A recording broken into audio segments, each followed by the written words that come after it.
मित्रांनो, आज आपण बघणार आहोत की गाई म्हशींना दिवसातून 2च वेळा चारा देणे योग्य आहे की नाही.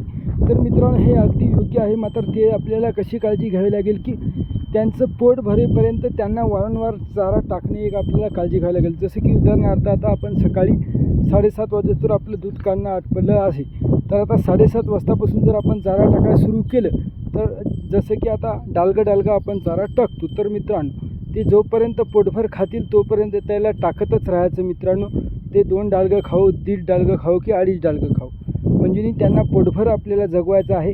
आणि ज्यावेळेस ते खाऊन उभं राहतील त्यावेळेस आपल्याला गव्हाणी साफ करून घ्यायच्या व त्या गव्हाणीमध्ये पाणी भरून घ्यायचं किंवा तशा साफ करून स्वच्छ ठेवून द्यायच्या. त्यांना पाण्याची फक्त व्यवस्था ठेवायची. नंतर त्यांना जेव्हा तहान लागली तेव्हा पाणी पिऊ शकले पाहिजे. असं तर आपलं 2 वेळेचं चारा व्यवस्थापन सक्सेस आहे. आणि हे 1-2 दिवस आपण अनुभव केल्यानंतर आपल्याला समजेलच की आपल्या एका गाई म्हशीला किती चारा लागत आहे दिवसाला. तर त्यानुसार पुन्हा आपण एकखट्ट्यात तेवढा चारासुद्धा टाकू शकतो आणि नंतर त्यांच्याकडे बघायची सुद्धा आपल्याला आवश्यकता नाही. मित्रांनो, लाईक, सबस्क्राईब, धन्यवाद.